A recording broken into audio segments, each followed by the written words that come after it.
Hi guys, scissors of a comb, clipper of a comb doesn't exist without the technique how to really keep the comb. So I show you the legend system, I show you how to hold the comb on a right way.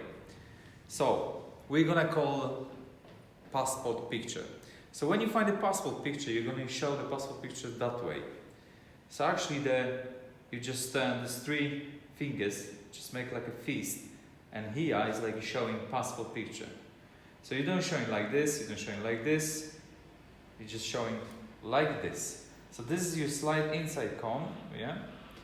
And this is like a passport picture. So this is actually support here, it's not going anywhere. So you're gonna move this way.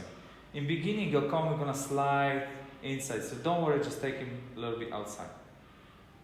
And now you just twist between fingers, so actually this here is straight.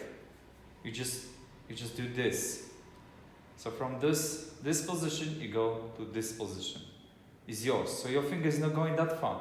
Just staying there. It's yours. And this is actually holding here too. And when you start to combing, that's the like a wipers in a car.